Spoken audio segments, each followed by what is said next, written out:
नमस्कार, आपके साथ हूं मैं राजीव शर्मा और बुलेटिन की शुरुआत कर लेते हैं इस वक्त की बड़ी खबर के साथ। वो खबर जो शायद आपको अच्छी ना लगे, लेकिन दिल्ली के अस्पतालों में ऑक्सीजन की कमी है। भाटिया ग्लोबल अस्पताल जो कि पश्चिम बिहार में है, वहां पर ऑक्सीजन का संकट इस वक्त छाया हुआ है। अस्पताल में 50 से ज्यादा मरीज ऑक्सीजन पर हैं। अस्पताल में 1 घंटे की ऑक्सीजन बची हुई है। इसमें से भी आप मान के चलिए आधा घंटे का वक्त गुहार लगाते हुए जा चुका है, यानी अब आधे घंटे का ही वक्त करीब बचा होगा। पिछले 3 घंटे से तमाम अथॉरिटीज को फोन कर रहे हैं doctor Praveen Bhatia, DM, SDM, सबको फोन किया गया, लेकिन केवल टाला ही जा रहा है और कुछ नहीं हो रहा। हाथ जोड़कर अस्पताल के लिए ऑक्सीजन दिए जाने की विनती अस्पताल के डॉक्टर्स इस वक्त कर रहे हैं। मरीज हमारे लिए भगवान है। अस्पताल में 1 घंटे की ऑक्सीजन बची हुई है।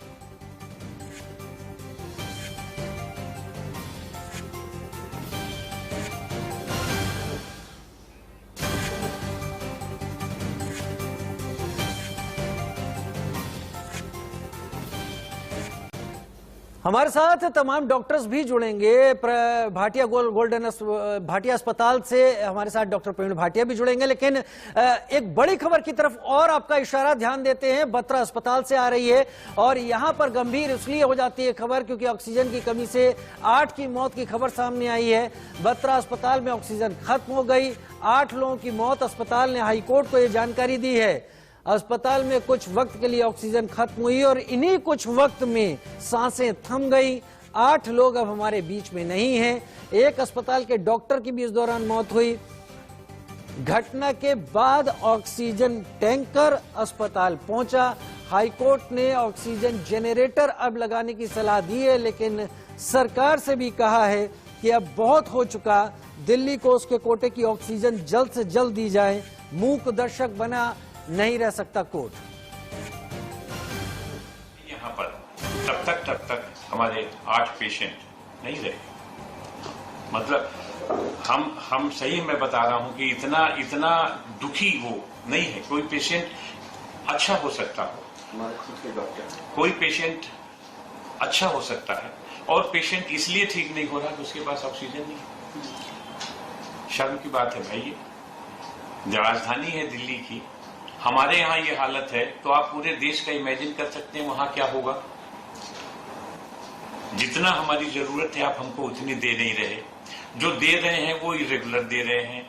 हमारी तरफ से जब हम उनसे बात करते हैं कहते हैं हमारे पास ही नहीं है। तो भाई देखो, कहीं ना कहीं सरकार को भी निर्णय लेना चाहिए ना कि अब या तो अस्पताल बंद करें, एडमिशन बंद करें, कुछ ना कुछ तो करना पड़ेगा ना। उन बेचारे मरीजों का क्या फॉल्ट था, मुझे ये बताओ।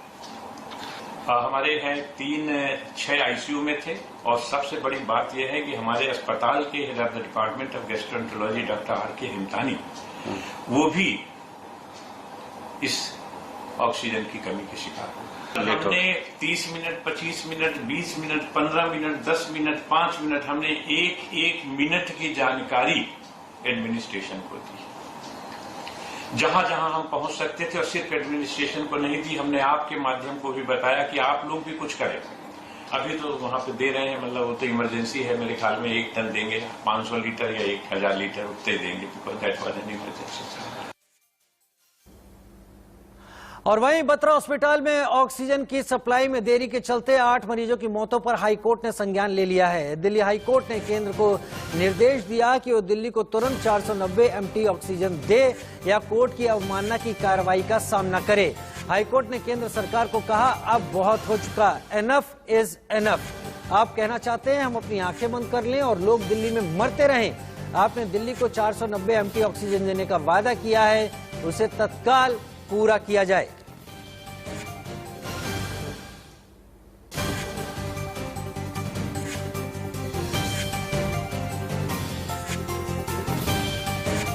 दिल्ली के अस्पताल भर्ती मरीजों की रोज जानकारी हाईकोर्ट को दे। हाईकोर्ट ने यहां पर यह भी कहा है, हाईकोर्ट ने केंद्र सरकार को तो फटकार लगाई और केंद्र सरकार को कहा कि वो जल्द से जल्द अपना वादा पूरा करे। 490 मीट्रिक टन ऑक्सीजन की बात कही थी कि अगर ऐसा नहीं होता तो वो अवमानना का सामना करेंगे। एनफ इज एनफ, यानी बहुत हो चुका। क्या आप चाहते हैं कि हम आंखें बंद कर लें और लोग मरते रहें?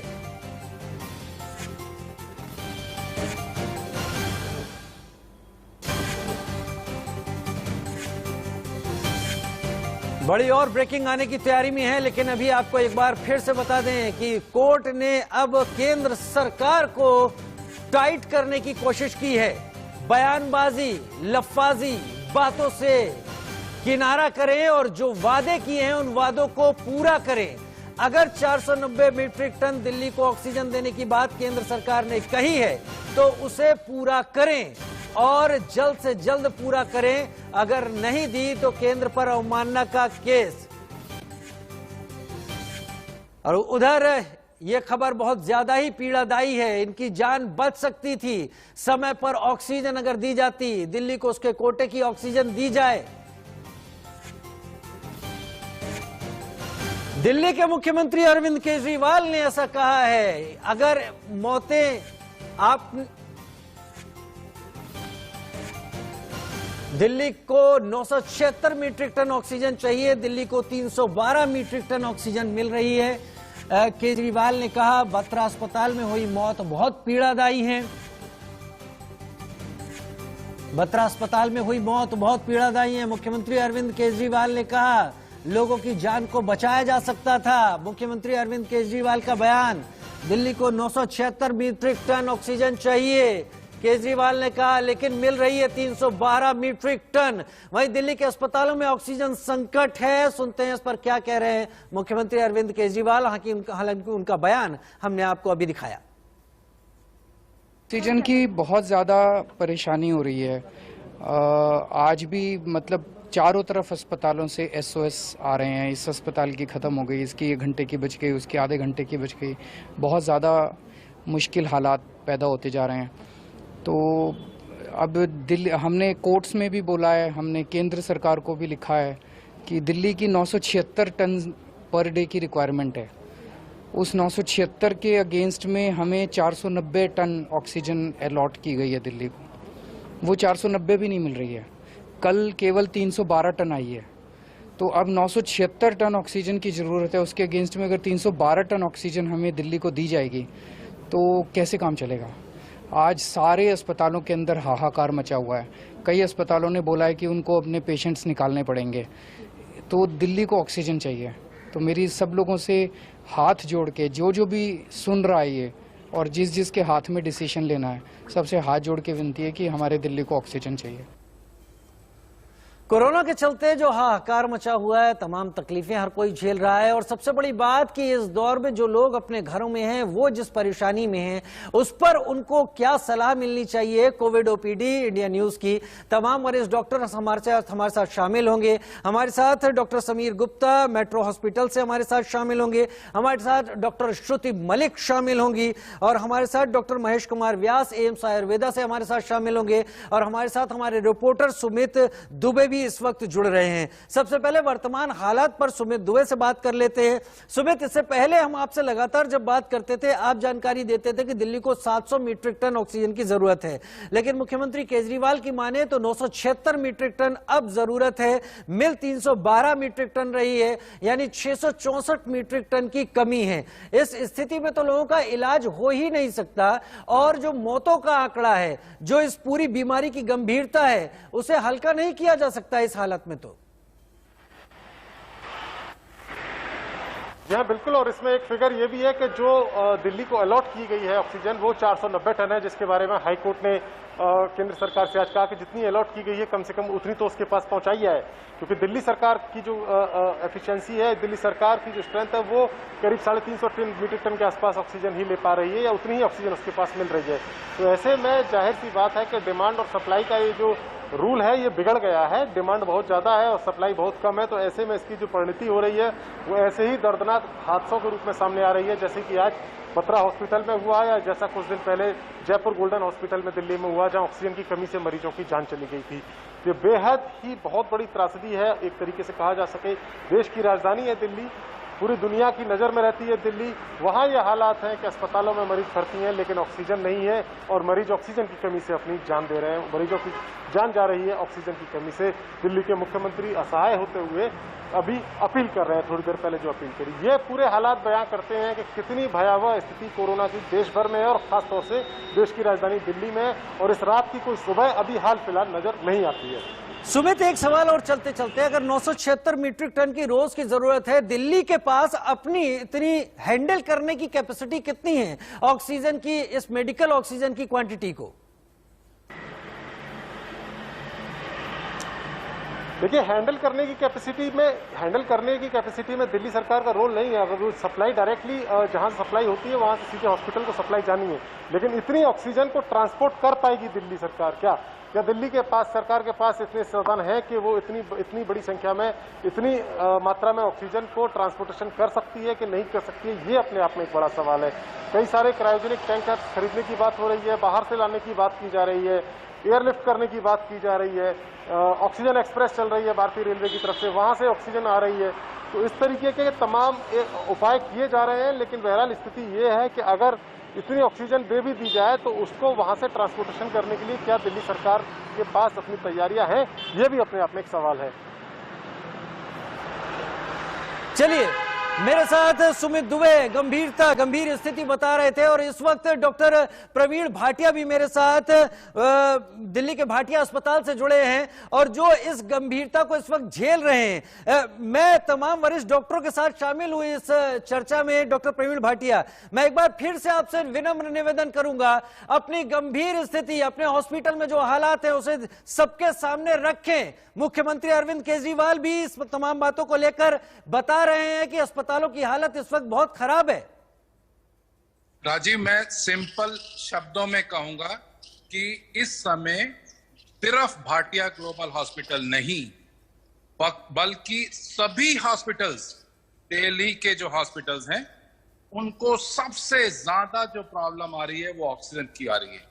और इस समय पिछले 1.5 घंटे में 3 बार मैंने 100 नंबर पे फोन कॉल किया। उसके बाद मैंने SDM, DM, health secretary, health minister सबको फोन किया, मगर उसके बाद सिर्फ मेरे हॉस्पिटल से नहीं है प्रॉब्लम। मुझे, आप सोचो, मेरे लिए पेशेंट भगवान है, और मुझे तो इतने मरीजों को सुकून देने का समय मिलेगा मैं दे पाऊंगा, पर कितना दुख होता होगा कि मुझे अकेले को 200 फोन कॉल्स इस समय रिफ्यूज करनी पड़ रही है कि हमारे पास बेड नहीं है, ऑक्सीजन नहीं है। क्यों नहीं है हमें नहीं मालूम, क्योंकि डॉक्टर को ऑक्सीजन के सिलेंडर्स लेते हुए, घूमते हुए एम्बुलेंस पे हमने कभी नहीं देखा था।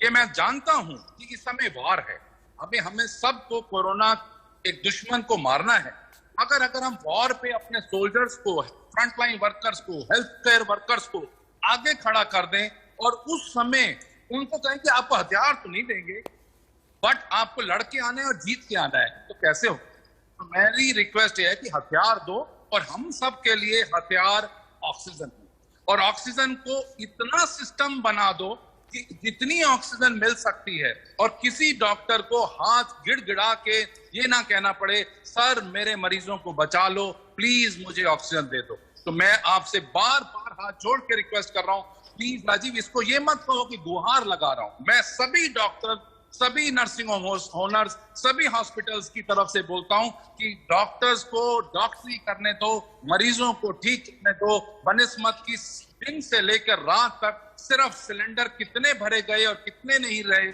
और कितने डॉक्टर्स मर गए और कितने मरीज मर गए, ये ना करना पड़े।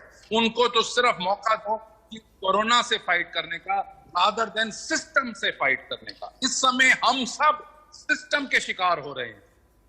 मैं एक को फोन करता हूं तो वो मुझे दूसरे का नंबर देते हैं, दूसरे तीसरे को देते हैं। मैं इस समय, आप बुरा मत मानना, मैं यहां इस समय 100 नंबर से लेकर हेल्थ मिनिस्टर तक सबको फोन कर चुका हूं, मगर उसके बाद भी ऑक्सीजन नहीं मिली। और मैंने सबको कहा कि मैं मीडिया में जाके आपको बता, प्लीज मैं आपसे रिक्वेस्ट कर रहा हूं कि मुझे ऑक्सीजन दे दो, मेरे एक भी मरीज को ऑक्सीजन की कमी की वजह से कोई प्रॉब्लम नहीं आनी चाहिए।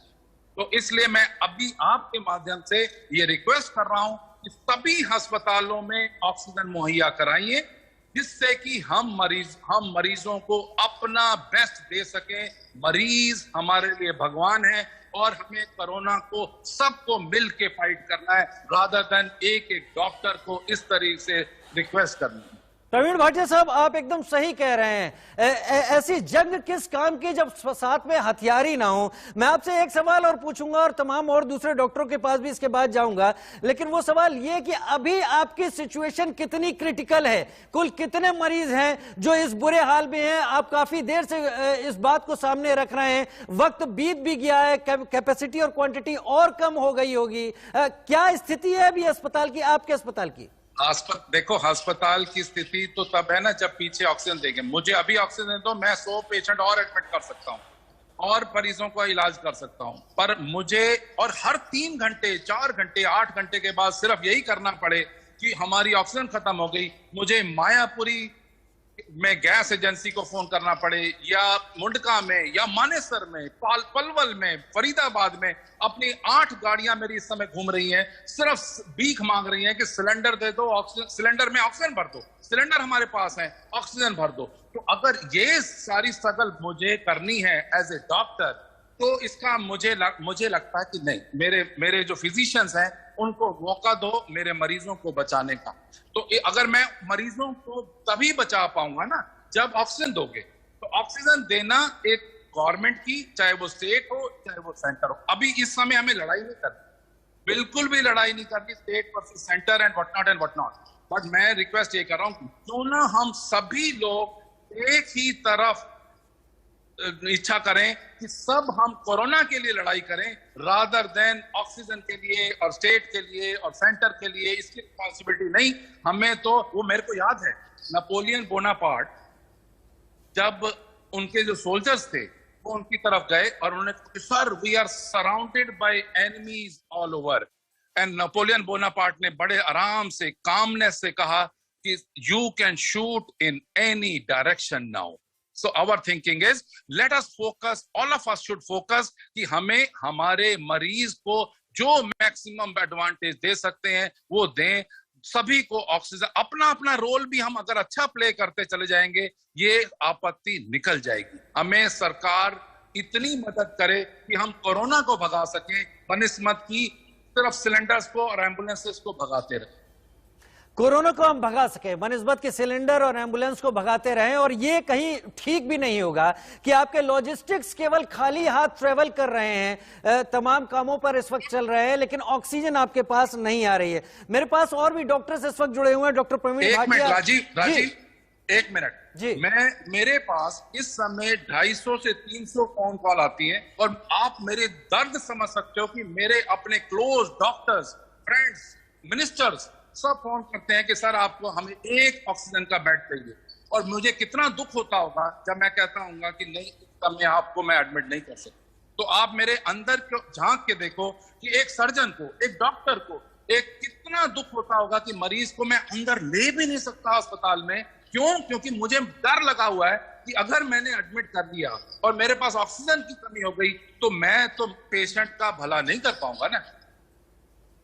जी हाँ, पेशेंट का भला करने के लिए जो मैं कोशिश कर रहा हूं उसमें पेशेंट का बुरा इस वजह से हो जाएगा कि मेरे पास वो ऑक्सीजन नहीं है, और वो ऑक्सीजन कहीं बहुत सरकारी फाइलों की तमाम जवाबदेह सवालों और जवाबों में उलझी हुई है। क्यों नहीं पहुंच पा रही है? पहुंचनी चाहिए, वादे के मुताबिक भी नहीं पहुंच पा रही है, तो अस्पतालों में दर्द उठना स्वाभाविक है। डॉक्टर प्रवीण भाटिया, आप बने रहिए हमारे साथ। डॉक्टर श्रुति मलिक हमारे साथ जुड़ी हुई हैं, डॉक्टर समीर गुप्ता भी हमारे साथ इस वक्त जुड़ गए हैं, और डॉक्टर महेश कुमार व्यास भी हमारे साथ एम्स आयुर्वेदा से इस वक्त जुड़ गए हैं। Doctor Sameer Gupta metro hospital से हैं, डॉक्टर श्रुति मलिक एक जाना पहचाना चेहरा हमारे साथ तमाम चर्चाओं में शामिल हैं। डॉक्टर श्रुति मलिक, मैं सीधे मुद्दे पर ही आता हूं। डॉक्टर प्रवीण भाटिया का दर्द आपने सुना होगा।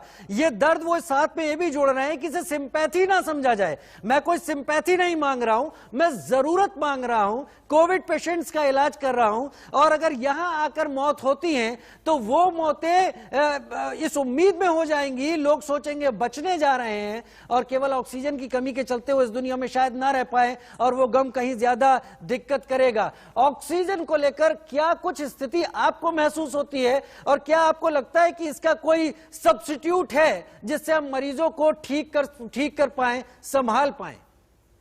देखिए राजीव जी, मैंने भी डॉक्टर भाटिया को सुना, और ये सारे ही अस्पतालों की जो है वो प्रॉब्लम है इस समय। अगर हम ग्राउंड रियलिटी पे जाएं, ना ही सिर्फ एक अस्पताल की, और आप ये देखिए हर दिन हमारे केसेस बढ़ते जा रहे हैं। आज 4 लाख केसेस हो गए हैं और अभी भी आने वाले 15 दिन में हम लोग ये एक्सपेक्ट कर रहे हैं कि पीक आएगी। और अगर हमारी रिक्वायरमेंट, मैं दिल्ली की बात करती हूँ, अगर 976 मेट्रिक टन है और अभी आधे से भी कम मिला है, तो आप ये बताइए एक डॉक्टर जो इतने क्रिटिकली इल पेशेंट्स हैं, जो वेंटिलेटर्स पे हैं, उन पे ध्यान कैसे लगा सकता है अगर हर समय हमें इसी बात का डर रहेगा कि ऑक्सीजन खत्म हो जाएगी और इसकी वजह से कहीं पेशेंट की मृत्यु ना हो जाए।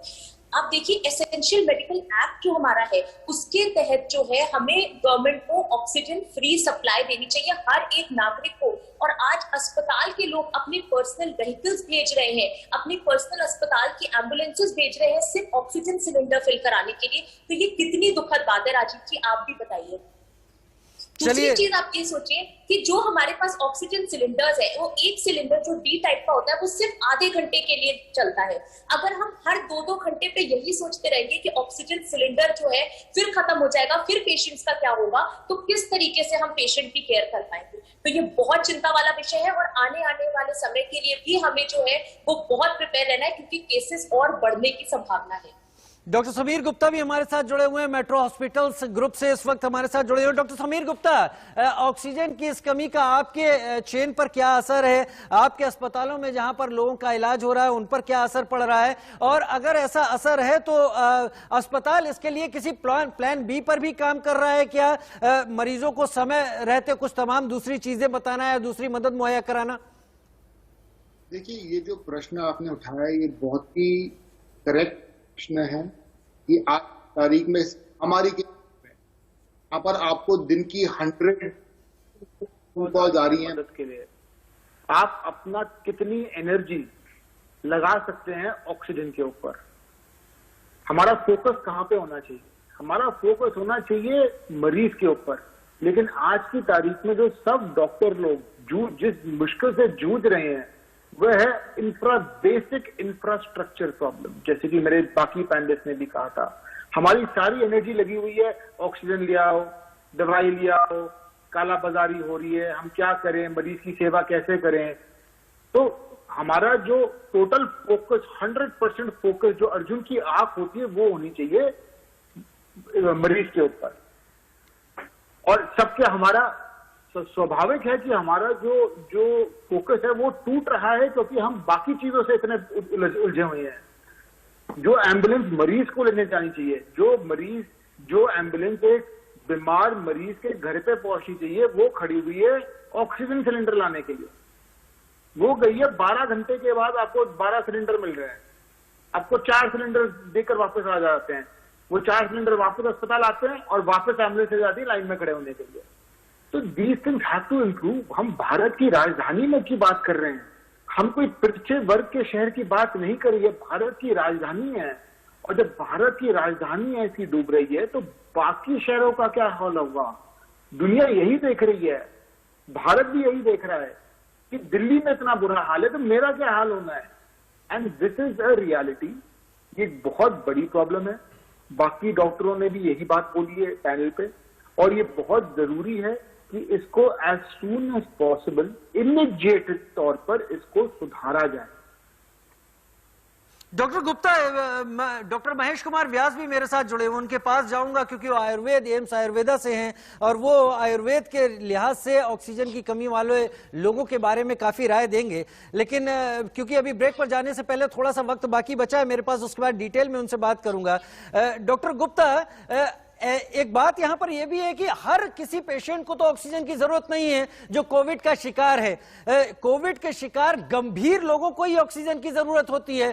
तो लिहाजा वो पेशेंट जो अभी माइल्ड सिम्टम्स में हैं, माइल्ड स्टेजेस में हैं शुरुआती, उनके साथ क्या ऐसा उपाय करना चाहिए कि वो ऑक्सीजन की इस रिक्वायरमेंट की स्टेज पर ना जाए और चाहे अनचाहे ऑक्सीजन का जो क्राइसिस है उसमें वो खुद को भी किसी तरह की परेशानी में ना डाले? क्या उनके लिए कुछ सलाह देंगे डॉक्टर गुप्ता आप? ये प्रश्न जी डॉक्टर गुप्ता आपके लिए।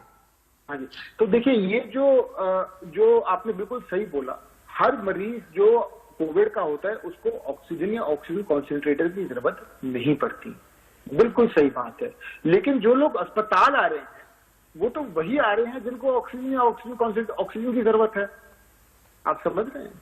तो जो आदमी जिसको ऑक्सीजन की जरूरत नहीं है वो तो घर पे बैठा है, तो अस्पताल में आई वो रहे हैं मरीज जिनको ऑक्सीजन की जरूरत है, तो हमारी रिक्वायरमेंट बहुत बढ़ गई है। तो ये प्रॉब्लम आ रही है कि नॉट ओनली, और ऐसा नहीं है कि ऑक्सीजन है भारत देश में है नहीं, भारत में ऑक्सीजन अवेलेबल है, लेकिन जो प्रॉब्लम आ रही है लॉजिस्टिक्स की प्रॉब्लम आ रही है काफी हद तक कि ऑक्सीजन ए पॉइंट से बी पॉइंट तक कैसे जाएगा।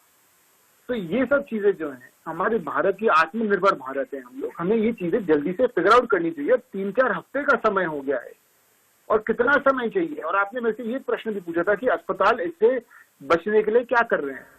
देखिए, हम अपनी कैपेसिटी बढ़ा रहे हैं, हम अपनी ऑक्सीजन सिलेंडर की जो कंजम्पशन है, जो सिलेंडर है उनका नंबर बढ़ा रहे हैं, लेकिन हमें प्रॉब्लम ये मिल रही है कि ऑक्सीजन सिलेंडर मार्केट में इतने ब्लैक में इतने ज्यादा रेट पर बिक रहे हैं कि हमारे हाथ भी बंधे हुए हैं। हम ऑक्सीजन प्लांट लगाने की एबिलिटी को देख रहे हैं कि हम ऑक्सीजन प्लांट लगा सकते हैं कि कभी कोई ऐसा टाइम ना हो कि हमारे पास बिल्कुल ऑक्सीजन जीरो हो, जो दिल्ली के कई अस्पतालों में हो चुका है। दिल्ली क्या, भारत के कई अस्पतालों में हो चुका है ये प्रॉब्लम कि ऑक्सीजन खत्म हो गया, मरीज जो वेंटिलेटर पर हैं वो मर गए। तो ये चीजें बहुत ही गंभीर रूप में देखनी चाहिए। डॉक्टर प्रवीण भाटिया, अगर डॉक्टर गुप्ता यहां पर इस बात को कह रहे हैं कि हर मरीज को ऑक्सीजन की जरूरत नहीं होती और ये उन्हीं को होती है जो एकदम गंभीर हो जाते हैं, इस लिहाज से तो हम लोग लॉजिस्टिक्स के मामले में बुरी तरह से कोरोना के पीरियड में फेल नजर आए हैं कि हमारे पास उतनी भी ऑक्सीजन नहीं जो केवल गंभीर लोगों के लिए जरूरी हो, और उसके चलते आपको भी दर दर भटकना पड़ रहा है, फोन पर फोन करने पड़ रहे हैं, लेकिन ऑक्सीजन नहीं आ रही। अभी कितनी देर की ऑक्सीजन आपके पास बची हुई है?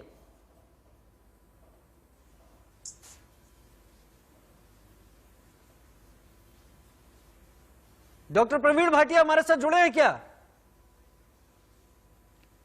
चलिए, डॉक्टर महेश कुमार व्यास साहब हमारे साथ इस वक्त डॉक्टर जुड़े हैं, एम्स आयुर्वेदा से मेरे साथ जुड़े हुए हैं।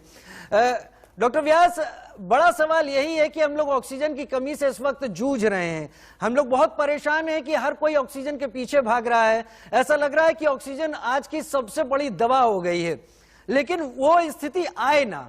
आयुर्वेद क्या कहता है? क्या आयुर्वेद इस स्थिति में पहुंचने से लोगों को रोक सकता है?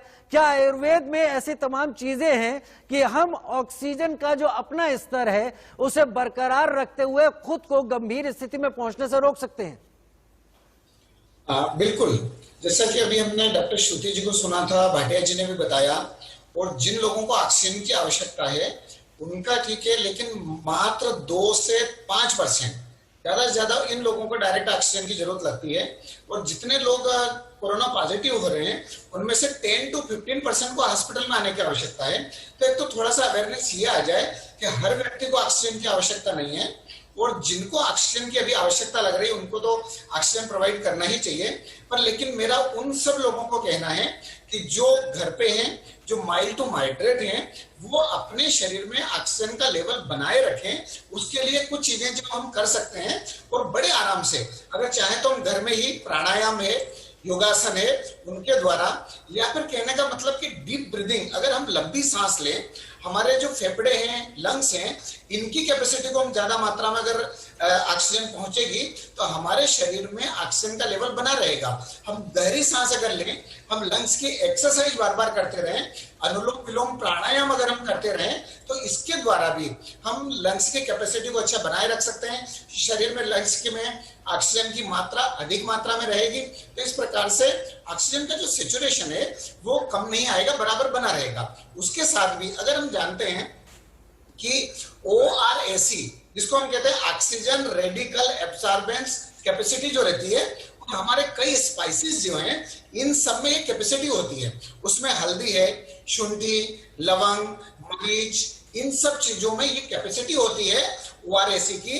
तो इनका हम बराबर मात्रा में अगर प्रयोग करते हैं सही रूप से और लंग्स का एक्सरसाइज करते हैं, तो हम साधारण रूप में भी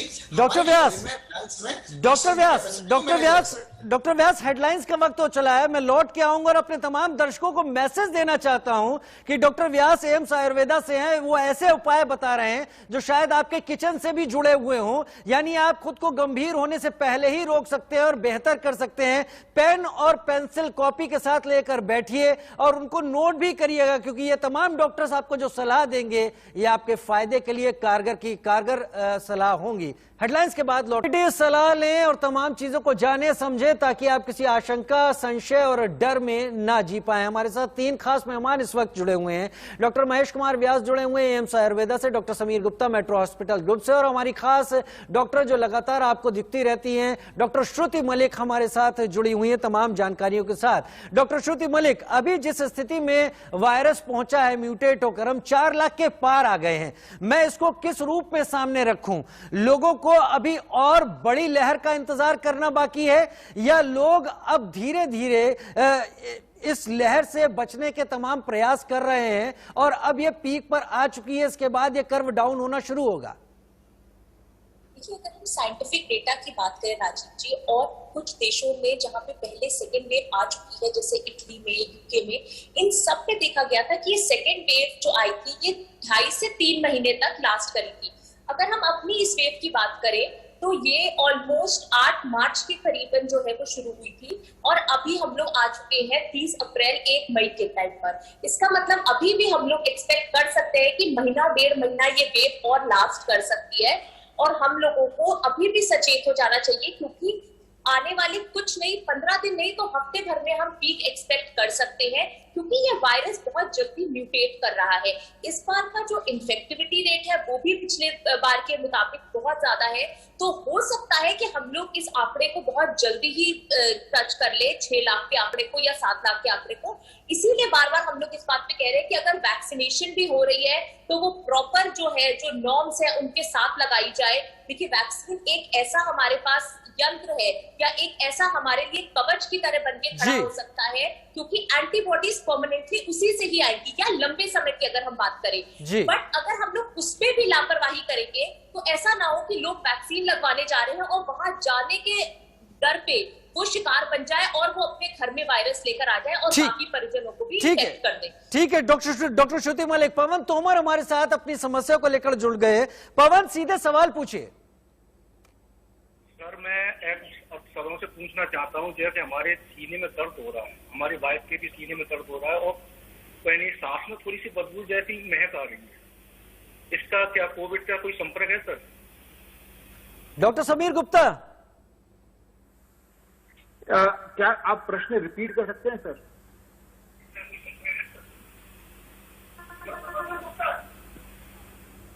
सर, आप प्रश्न को रिपीट कर सकते हैं क्या? थोड़ा सा आवाज तेज कर दे क्योंकि आवाज साफ नहीं सुनाई पड़ रही है। मेरे और मेरी ना 3-4 दिन से सीने में दर्द हो रहा है और वो दर्द जैसे सांस वगैरह लेते हैं तो उसमें महक सी भी आती है, जो सुगंध भी आती है और मेरी वाइफ की जीभ में एक अजीब से दाने से निकल रहे हैं। सर, ये कोविड से संपर्क है इसका? कुछ देखिए, ये आपने जो ये प्रश्न पूछा है कि जो आपकी छाती में दर्द हो रहा है 2-4 दिन से, थोड़ा सांस लेने में छाती में दर्द होता है, क्या इसका कोविड से संबंध है या नहीं है? प्रश्न पहले ये उठता है कि क्या आपको कोविड है या नहीं है, पहले हमें इस बारे में मालूम पड़ना है। देखिए, छाती में दर्द जो होता है वो कई कारणों से होता है। आप देखेंगे तो चमड़ी, फेफड़े, हड्डियां, मांसपेशियां और हार्ट, और जो तो ये जो दर्द है, ये हार्ट का दर्द है, ये फेफड़ों का दर्द है, ये जो आपकी मांसपेशियों का दर्द है, चमड़ी का दर्द है, ये तो ऐसा कहना मुश्किल है ना। कोविड में भी कुछ छाती में दर्द होते हैं और वो फेफड़ों में इन्फेक्शन के, जो फेफड़े इन्वॉल्व हो जाते हैं कोविड में, उसके कारण होते हैं। तो अगर आपको कोविड है तो हो सकता है ये कोविड में फेफड़ों के कारण ये दर्द हो रहा हो आपको। तो आप पहले अपने कोविड की जांच कराइए, देखिए ये है या नहीं है, और फिर अपने नजदीकी डॉक्टर से बात करिए। ये बात ऐसे कहना मुश्किल है। पंकज जी, सबसे पहले तो अपनी कोविड की जांच करा लें, क्योंकि आजकल तमाम ऐसे सिम्टम्स हैं, वायरस जिस तरीके से म्यूटेट कर रहा है, सिम्टम्स कई ज्यादा अलग अलग तरीके के सिम्टम्स आ रहे हैं, तो लिहाजा कोविड जांच कराने में कोई हर्ज नहीं है। कम से कम आप तमाम शंकाओं से दूर भी रहेंगे और अगर किसी तरह के घेरे में है तो समय पर रहते आप इलाज भी करवा सकेंगे। इससे पहले कि कोई और कॉलर मेरे साथ जुड़े, डॉक्टर महेश कुमार व्यास मेरे साथ जुड़े हुए हैं एम्स आयुर्वेदा से। डॉक्टर साहब, वो तमाम उपाय बताएं जिससे लोग अपने को गंभीर ना कर ले, अगर उनको शुरुआती सिम्टम्स हैं तो वो कौन सी चीजें हैं जिससे अपनी इम्यूनिटी बढ़ाए रखे, वो कौन सी चीजें ऐसी हैं जिससे ऑक्सीजन का स्तर उनका कम ना हो? देखिए, जैसा कि हम जानते हैं कि अभी जो चल रहा है कोविड का, आज जो है करीब 4 लाख के ऊपर तक पेशेंट आ गए और अभी ये स्थिति हो सकता है 10 दिन तक और बनी रहे। तो हम सब सावधानी रखें और उनमें कुछ चीजों में विशेष करके अगर हम थोड़ा सा हमारी एक्सरसाइज रोज रखें, घर में हैं चाहे बाहर नहीं निकल रहे, थोड़ा एक्सरसाइज रोज करते रहें। और कुछ फ्रूट्स ऐसे हैं जिनमें आयरन जो है खासतौर से लौह तत्व ज्यादा होता है और जो ऑक्सीजन को शरीर में बनाए रखते हैं, अगर उनका बराबर सेवन करते रहें, चाहे सेव हो, बनाना है या अनार का सेवन करें, तो ये चीजें भी शरीर में जो है ऑक्सीजन के लेवल को बनाए रखती है। थोड़ा सा घर में वेंटिलेशन अगर थोड़े समय के लिए अगर जिस टाइप से अगर विंडो वगैरह ओपन करें, थोड़ा वेंटिलेशन घर में बना रहे। और ये गर्मी का मौसम है तो इस गर्मी के मौसम में हम थोड़ा सा अगर हाइड्रेट रहें, पानी बराबर पीते रहें, डिहाइड्रेशन का ध्यान रखें, तो उसके द्वारा भी। और दूसरा, एक जो पोजीशन हम कहते हैं सोने की, अगर उसको प्रोन पोजीशन में व्यक्ति लेटता है, पेट के बल अगर लेटते हैं, तो स्वयं ऑक्सीमीटर को लगा करके देख सकते हैं कि इसके द्वारा जो है शरीर में ऑक्सीजन बढ़ती है। उसका रीजन ये है कि हमारा जो हार्ट है, हृदय है और लीवर है, ये दोनों का जो प्रेशर लंग्स के ऊपर रहता है। हम जब प्रोन पोजीशन में सोते हैं तो लंग्स को थोड़ा सा स्पेस ज्यादा मिल जाता है और उसके कारण लंग्स की कैपेसिटी बढ़ती है और शरीर में ऑक्सीजन की मात्रा बढ़ती है। तो इस सामान्य उपाय को हम घर पे कर सकते हैं जिसके द्वारा ऑक्सीजन बढ़ती है। और कुछ एंटीऑक्सीडेंट ड्रग हैं जिनको अपन कहते हैं, तो उस प्रकार से भी अपन कर सकते हैं। उनके द्वारा जो शरीर में खासतौर से इन्फ्लामेशन को रिड्यूस करते हैं और एयर स्पेस जो है उसको क्लियर करते हैं, जैसे हरिद्रा है, यष्टि मधु मुलेठी है, गिलोय है, तो इन जो लहसुन है, तो इनका प्रयोग भी सामान्य रूप से, क्योंकि गर्मी के मौसम में अधिक मात्रा में इनको नहीं करना है, लेकिन इसके कारण अगर एयर स्पेस जो क्लियर हो जाती है लंग्स की, तो उसके द्वारा भी शरीर में ऑक्सीजन का जो लेवल है वो सही मात्रा में, उचित प्रमाण में बना रहेगा। जी जी डॉक्टर, इस वक्त डॉक्टर स्नेह, इस वक्त हमारे साथ एक कॉलर स्नेह लता जी जुड़ गई हैं। स्नेह लता जी, अपना सवाल पूछिए। जी सर, मुझे कोविड हुआ था, मैंने 2 दिन दवाई ली तो मुझे स्वेलिंग आ गई, इसलिए मैंने दवाई बीच में ही छोड़ दी। अभी मैं ठीक लग रही हूँ, अपने आप को फील कर रही हूँ कि मैं ठीक हूँ, तो क्या ये दोबारा हो सकता है या अब मैं रिकवर हो चुकी हूँ, कैसे पता चलेगा मुझे? डॉक्टर श्रुति मलिक, आप इनसे सवाल पूछ लीजिए जो जरूरी है जवाब देने के लिए। आपको कब हुआ था स्नेहलता जी? कोविड कब हुआ था, किस तारीख को? मुझे आज 7 डेज हो गए सिम्टम दिखे हुए, मतलब फीवर आए 7 डेज हो चुके मेरे को।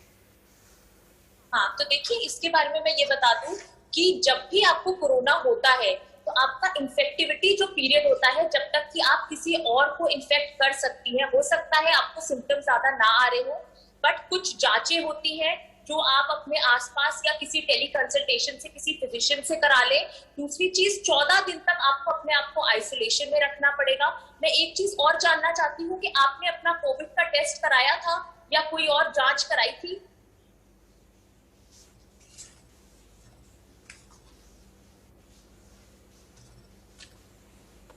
स्नेहलता जी, क्या आपको आवाज सुनाई पड़ रही है डॉक्टर श्रुति की? जी सर। आपने कोविड जांच कराई अपनी, कोई टेस्ट कराया? जी सर, पॉजिटिव आया है 7 दिन पहले। डॉक्टर श्रुति, देखिए, अगर पॉजिटिव आया है इसका मतलब आप पॉजिटिव हैं और आप अपने आप को आइसोलेट कर लें। अपनी कुछ खून की जांचें हैं वो भी आप टेली कंसल्टेशन से बात कर सकती हैं, अपने डॉक्टर से करा सकती हैं। और आपका वो एक बार ये भी देख लेंगे कि आपका कोरैट स्कोर कितना है, जो कि हम सीटी स्कैन में देखते हैं, ताकि आपके लंग्स कितने इन्वॉल्व है। क्योंकि आने वाले समय में ये बीमारी जो है ये हो सकता है आपको थोड़ा सा डिट्यूरिएट कर दे, क्योंकि इसका जो टोटल पीरियड होता है वो 14 दिन का होता है और 5वें-6वें दिन के बाद से जो है आपका ऑक्सीजन लेवल कम होने लगता है। तो आप अभी ही जाके अपना सारे ब्लड पैरामीटर्स कराइए, अपनी सारी जांचें कराइए और एक टेली कंसल्टेशन करिए। आपको बिल्कुल बट 14 दिन तक आपको बाहर नहीं निकलना है। आपको अपने आप को पूरा आइसोलेट करके रखना है, क्योंकि आप अपने और परिजनों को भी वायरस दे सकते हैं। स्नेहलता जी, आपके लिए बहुत गंभीर सूचना यही है डॉक्टर की तरफ से कि आपको जो दवाई दी गई है, 2 दिन में आपने दवाई छोड़ दी। सबसे गलत काम किया है आपने। दवाई डॉक्टर के कहे मुताबिक पूरी करें और 14 दिन का वक्त है। अभी अगर 7 दिन हुए हैं तो ये मानकर चलिए कि अगले 8-10 दिन का वक्त आपके लिए बहुत क्रिटिकल है। लिहाजा खुद को अलग रखें, मास्क पहने और कोशिश करें कि जो डॉक्टर ने बताया उसे फॉलो जरूर करें। अपनी तरफ से कोई भी फैसला न ले, यह आपकी सेहत के लिए सवाल पैदा कर सकता है। तुरंत आइसोलेट हो घर में और तमाम चीजें वो करें जो आपको अभी सलाह दी गई है। डॉक्टर श्रुति, आपके पास ही आ रहा हूं। स्नेहलता जी का तो आपने जवाब दे दिया, लेकिन ये जो तमाम चीजें हैं जो इस तरह के दर्शकों से सुनाई पड़ती हैं, कहीं बहुत हमारे अंदर गंभीरता की कमी दिखती है। देखिए, बिल्कुल गंभीरता की कमी है, क्योंकि हमें इस समय कोई भी लापरवाही नहीं करनी है राजीव जी। ये वायरस इतनी तेजी से बढ़ रहा है, इस बार इसका ट्रांसमिशन इतनी तेजी से हो रहा है कि आप खुद देख रहे हैं कि इसने युवा लोगों को भी, जो बच्चे हैं, किसी को नहीं छोड़ा है। इस बार हर उम्र के लोग जो हैं वो इससे इन्फेक्ट हुए हैं। तो हमें खुद ही समझ जाना चाहिए और सचेत हो जाना चाहिए कि ये वायरस कितना घातक सिद्ध हो सकता है हम लोगों के लिए। यहाँ पे एक चीज और भी मैं बताना चाहूंगी कि अभी भी लोग कोविड एप्रोप्रिएट बिहेवियर का जो है वो उसको पूरी तरीके से पालन नहीं कर रहे हैं, जो कि बहुत इंपॉर्टेंट है। हमारा देखिए 2 ही चीज है हमारे लिए सुरक्षा कवच। एक, वैक्सीन लगवाना, जब भी मौका मिले वैक्सीन के लिए जाए। और दूसरा जो है, अब तो नया प्रोटोकॉल भी आ गया है कि आप 3 मास्क पहन के रहिए और घर पे है तो भी रहिए, क्योंकि ये वायरस जो है एयरबॉर्न हो चुका है। आपको नहीं पता, कोई आपके घर का परिजन जो हो सकता है एसिम्प्टोमेटिक हो, उसको कोई लक्षण ना हो, बट वो वायरस फैला सकता है और बाकी लोगों को संक्रमित कर सकता है। तो इसलिए हमें इन दोनों चीजों का बहुत ध्यान रखना होगा इस समय। इन दोनों चीजों का बहुत ख्याल रखना होगा इस वक्त। इससे पहले कि और कोई कॉलर आए, डॉक्टर समीर गुप्ता भी हमारे साथ इस वक्त जुड़ गए। डॉक्टर समीर गुप्ता, एक अजीब सी चीज, इस सवाल को मैं आपके सामने भी रखूंगा। अभी हमारे साथ एक दर्शक जुड़ी थी, वो कोविड पॉजिटिव आई थी। 2 दिन उन्होंने दवाई खाई, उसके बाद उनको लगा कि वो बेहतर है और उन्होंने दवाई भी छोड़ दी। और जिस तरह से वो बात कर रही थी, लग रहा था कि प्रोटोकॉल भी फॉलो नहीं कर रही है। एक बहुत बड़ा हिस्सा ऐसा है जो लापरवाही के चलते आंकड़ा बढ़ा रहा है। हालांकि मैं उन दर्शक के बारे में कोई सवाल नहीं उठा रहा, उनके जरिए हमें भी ये बात पता चली कि ऐसी बातें भी हो रही हैं। तो ऐसे लोगों को आप सलाह दीजिए, इस बीमारी की गंभीरता कितनी है और ये बीमारी कितने दिनों तक आपको शक के दायरे में रख सकती है। आप सोचेंगे आप ठीक हैं, लेकिन दरअसल आप जकड़े हुए हैं। तो देखिए, ये जो प्रश्न है कि ये जो बीमारी है, इसका इलाज कैसे करना है। देखिए, इस बीमारी के 2 पहलू होते हैं, पहले 7 दिन और अगले 7 दिन। जो पहले 7 दिन होते हैं उसमें कंपैरेटिवली सिम्टम्स माइल्ड होते हैं। माइल्ड का मतलब छोटा मोटा बुखार हो सकता है, कुछ लोगों को ज्यादा बुखार होता है, 102-103 तक। आपको शुरू में आपको बहुत शरीर में दर्द, थकावट, कुछ लोगों को गला खराब, सूंघने की प्रॉब्लम होती है कि स्मेल नहीं आ रही। तो ये सब चीजें शुरू के 1 हफ्ते में होती हैं। 1 हफ्ते के बाद इस बीमारी में होता है साइटोकाइन सर्ज, जिसको हम लोग कहते हैं सेकंड इन्फेक्शन अगर बोले तो। इस दौरान आपका जो बॉडी का इम्यून सिस्टम होता है वो डिसरेगुलेट हो सकता है। तो आपकी सारी प्रॉब्लम्स जो हैं वो बहुत ज्यादा एक गंभीर तरीके से बढ़ सकती है। जो चीज 1 थी वो 50 हो सकती है ऑल ऑफ अ सडन, जब 7 दिन के बाद। वो पहलू रहता है आपका 7 से 14-15 दिन के आसपास तक का। ये एक एस्टिमेशन है। आप ह्यूमन बॉडी में इसको एकदम फिक्स्ड रूप से नहीं दे सकते कि अरे ये तो 6वां दिन है, आज 7वां दिन है। ये एक एस्टिमेशन होता है और ये हम मानते हैं from the day of symptoms. जब आपको पहली बार सिम्टम कब आया था, तो शुरू के 7 दिन और अगले 7 दिन। कोविड में जो अगले 7 दिन होते हैं, यानी कि जो 7-8 दिन से 14-15 दिन तक का जो टाइम होता है, वो बहुत गंभीर होता है, क्योंकि इधर आपका इम्यून सिस्टम डिसरेगुलेट हो जाता है। ये टाइम है जब लोग सडनली क्रैश करते हैं, एकदम निमोनिया हो जाता है, ऑक्सीजन सैचुरेशन गिरता है। तो अगर आप शुरू में आपको 1 आध दिन थोड़ा छोटा मोटा बुखार हुआ, आपने बोला चलो भी दवाइयां बंद कर दो, मैं बिल्कुल ठीक हो गया, ये एक गलत सोच है। इस सोच से इससे डरिए कि नहीं, अभी गंभीरता खत्म नहीं हुई, अभी मेरा गंभीर रूप आ सकता है।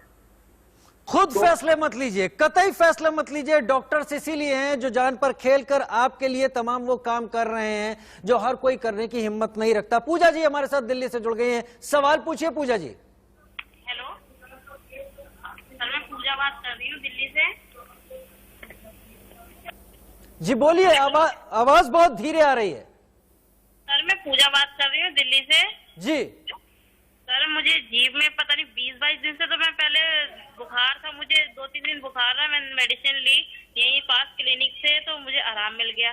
फिर उसके बाद अब मुझे इतने दिन बाद मुझे अब जीभ में पता नहीं कैसे वाइट वाइट से दाग धब्बे हो रहे हैं और उसके ऊपर डॉट्स हो रहा है ब्लैक ब्लैक, और लेकिन टेस्ट आ रहा है खाने पीने का, ऐसा कोई भी प्रॉब्लम तो नहीं जो कोविड टेस्ट कराना पड़े मुझे।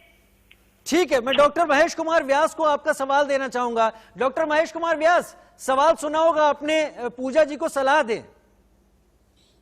एक बार थोड़ा सा आप रिपीट कर दें, उनकी आवाज क्लियर नहीं आ रही थी। डॉक्टर महेश कुमार व्यास, पूजा जी ने कहा कि 20-22 दिन पहले उन्हें 2-3 दिन के लिए बुखार आया था, उन्होंने नजदीक के क्लिनिक से दवाई ली, बुखार उनका दूर हो गया, लेकिन अभी स्थिति यह है कि उनकी जीभ के ऊपर तमाम पैचेस आ गए हैं, ओठों के ऊपर कुछ काले काले से दाग से हैं, हालांकि स्वाद और स्मेल है।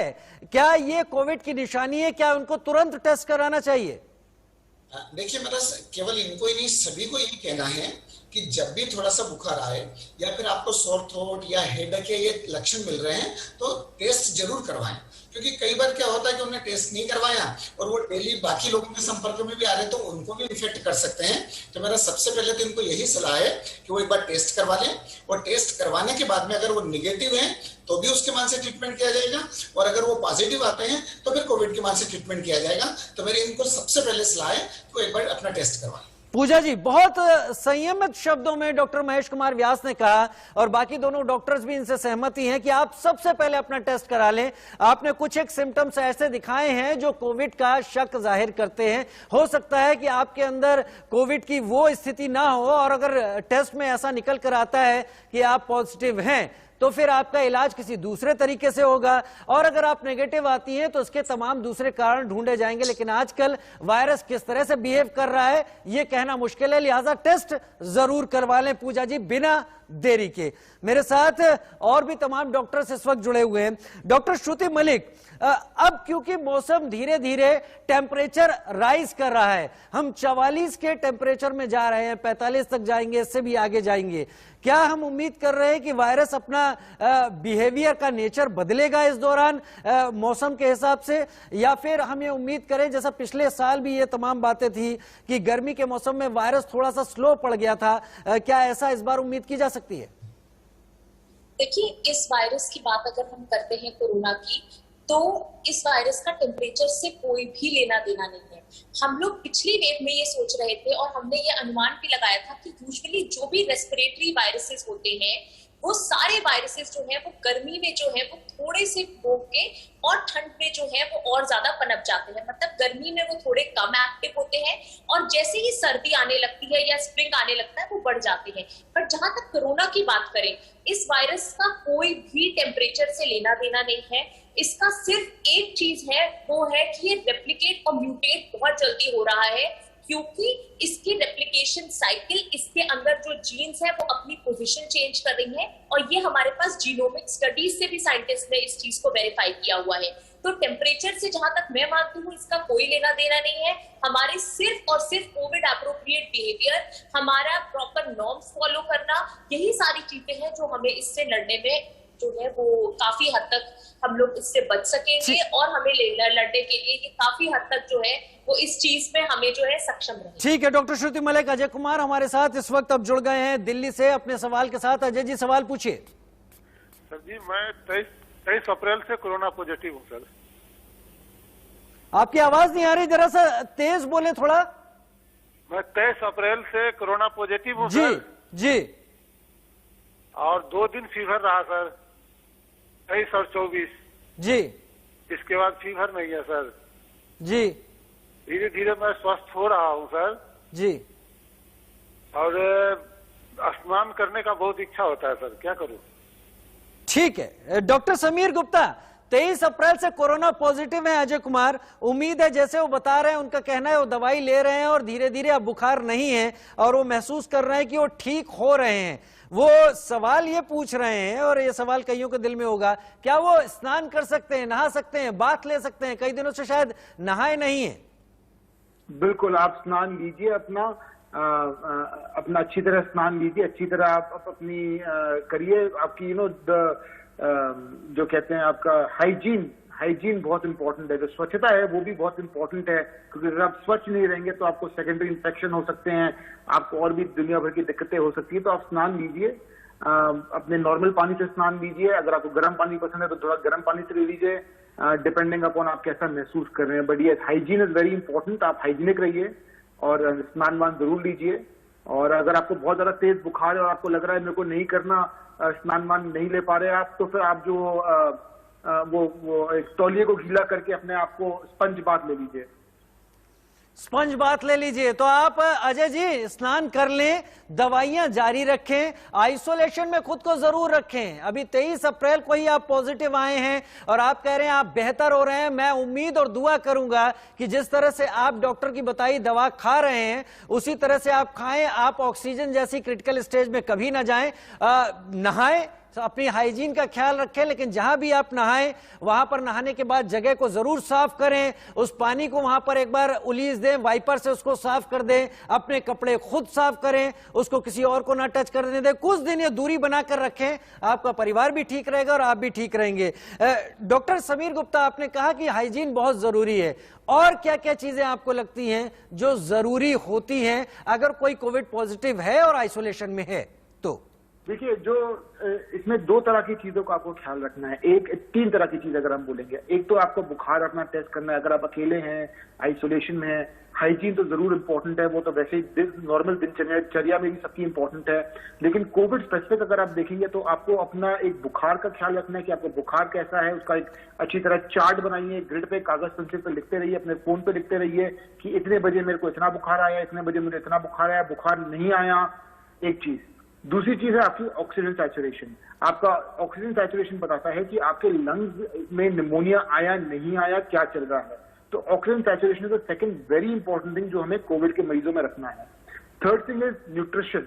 आपको अच्छा पौष्टिक खाना खाना है कि आपका शरीर इंफेक्शन को फाइट करने के लिए उसमें शक्ति हो जी। अच्छा प्रोटीन डाइट लीजिए, अच्छा पौष्टिक खाना खाइए, फल फूल खाइए, इनसे आपका शरीर चुस्त तंदुरुस्त रहेगा। जी, हम मजबूत होंगे तभी लड़ पाएंगे। अगर हम कमजोर जी। और जो फोर्थ थिंग बहुत जरूरी है कोविड मरीजों में जो आइसोलेशन में होते हैं, अकेला महसूस करते हैं, वो है मानसिक संतुलन। आप आराम से रिलैक्स करिए, दुनिया इधर की उधर नहीं हो रही, अपने आप को मेंटली भी आपको स्ट्रांग रखना है। ऐसा नहीं है कि बस दुनिया खत्म हो गई, मैं कोविड में हूं, मैं अकेले हूं। अकेला आदमी बैठ के व्हाट्सएप पे जो आज की तारीख में भारत में नंबर 1 जो सबसे बड़ा डॉक्टर है व्हाट्सएप डॉक्टर, जहां पर व्हाट्सएप की मिस इन्फॉर्मेशन होती है, फॉल्स चीजें आती हैं, उससे दूर रहिए, अपने आप को रिलैक्स रखिए।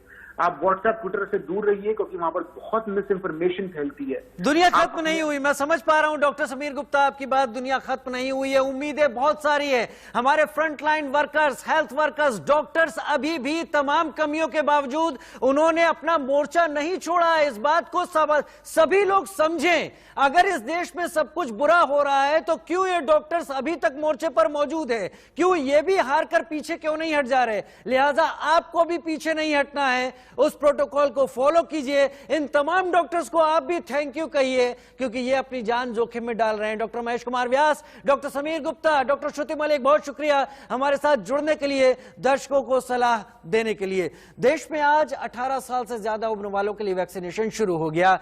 आपको हम दिखा रहे हैं कुछ तस्वीरें दिल्ली, चेन्नई, पुणे, नागपुर में वैक्सीनेशन की तस्वीरें। हालांकि कई जगहों पर वैक्सीन की कमी से वैक्सीनेशन अभी शुरू नहीं हो पाया है।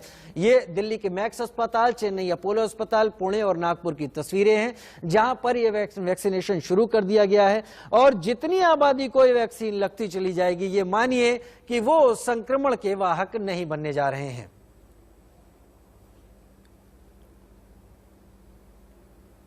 और मुंबई, बेंगलुरु, लखनऊ, जयपुर में भी वैक्सीनेशन किया गया। आप तस्वीरें देख रहे हैं और यहां भी लंबी लंबी कतारें देखने को मिली, क्योंकि ये तमाम लोग ये वो उम्र का तबका है जो सबसे ज्यादा बाहर निकलता है और सबसे ज्यादा रोग की गिरफ्त में जिसके आने की संभावना होती है। लिहाजा इन सबको वैक्सीनेशन अब शुरू कर दिया गया।